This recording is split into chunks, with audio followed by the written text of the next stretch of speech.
had barbecue ribs so delicious that you actually dreamt about them later? Interesting. Well, you are about to learn how to make them yourself. So here to show us how to cook the perfect fall off the bone ribs is chef and author Adrian Forte. Welcome. We're so excited to have you back. It's always a pleasure, always a pleasure. Thank you guys for having me. Now, before we dig in, just last year, you chefed it up for Grammy Award-winning Alicia Keys at her surprise birthday celebration. So what was that like? She didn't have any ribs, but she was an absolute delight. So we did like a massive seafood platter for her, and she had doubles for the first time.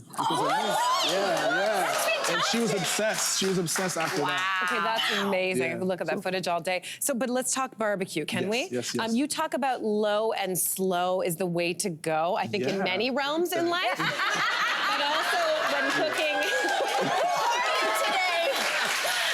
For most tender and flavorful meat. So let's talk about this. How do we do this? Yeah, so for low and slow, you basically want to cook the protein on a barbecue or a grill at a low temperature. Okay. So anywhere from 200 to 250 degrees, and you want to do it very slow. So, you know, just relax, have a brewski, put it on there, and just let it cook, just chill. So no checking?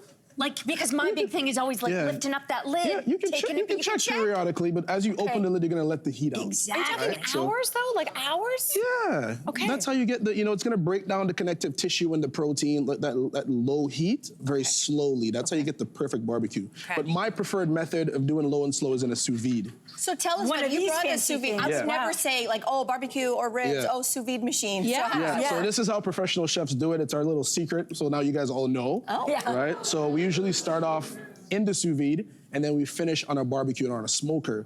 So the reason why this is such innovative technology, well, it's been around since the 70s, but it's able to control the temperature. It's temperature controlled.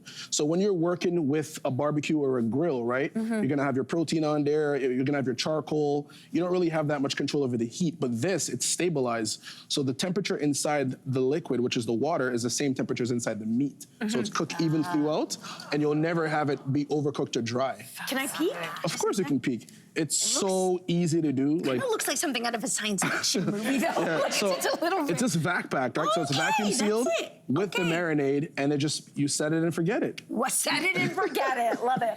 Okay, I'm ready to eat. Yes. So walk us through our first rack of ribs, which is Fantastic. made with lamb. Yeah, so the lamb ribs over here. Yeah, impressive, right? Yeah, very so impressive. the lamb ribs over here, so we did it in a sous vide, and then it's done in like a Mediterranean style dry I've never rub. had lamb before. Wish me luck. Well, Holy good. smokes, it's Yeah, amazing. thank you. good. So we have a little bit of dried thyme. This is basically like a Mediterranean dukkha, the spice that we use. It's perfect. So we just finish it on top as well, just to give it that nice crunch and just like packed with flavor. So you prepared both a marinade and a dry rub. So Yes. is one better than the other, and can they both go together? I wouldn't say one's better than the other. You can use them both at the same time. Okay. So what the dry rub does, it's gonna form a seal or a crust around the protein. So that's when you're doing dry style ribs, which are like competition ribs, like in the US. Yeah. And then a marinade, it's gonna basically keep the ribs moist, right? Yeah. So you use something wet. So that's the difference between dry and wet. Okay. Or dry rub and a marinade. Speaking of marinade, like give us some tips, like your favorite marinade, how we do it, so max flavor. So for me, because I'm Jamaican, I love jerk. Yeah. That's my favorite way. So what I would do is I would add that marinade to the protein, put it in the vac pack, put it in the sous vide, and then finish it on the grill. And have a nice little red stripe. Perfect. Yeah. Okay, so next up are the beef ribs, and you do Yes. this with a dry rub, and you use an Yes. ingredient that might surprise some of us? Yeah, Japanese togarashi. Interesting. Yeah. So that's not typically used on ribs. It's generally used in Asian style dishes like noodles. You could top it on rice. It's delicious. You know, it has a little bit of chili pepper in there, some yuzu, some orange peel, so you get that bright citrus. It's bomb, right? Yeah, so it has a lot of complex flavors in it. And then I take the togarashi and add that to my spice rub with some garlic, some thyme, some different herbs, and a lot of different aromatics in there to really pull through with that flavor. I have to also, a quick question. With that marinade, is it also helping to break down some of that protein? Yes. So the good thing about marination is that, you're gonna need salt, you're gonna need fat, you're gonna need acid, and flavor. So what the fat is gonna do is the fat is, especially in a marinade, it's gonna help to seep that flavor into the meat, right? The salt is gonna pull out moisture. So you're pulling out excess moisture out of your meat.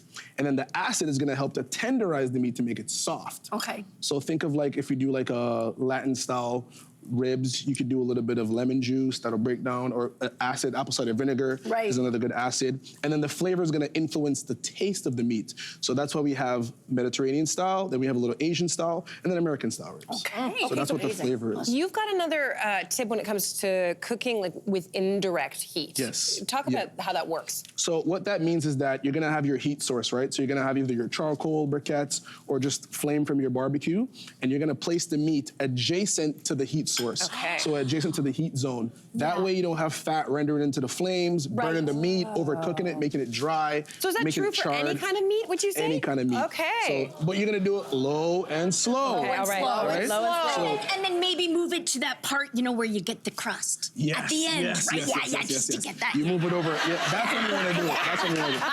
She sounds like she barbecues, right? You definitely barbecue. Okay, awesome. Okay, Chef, last but not least, we're going with the pork ribs, Yes. and you have a brown sugar glaze. Yeah, I also put a little bit of rum in there.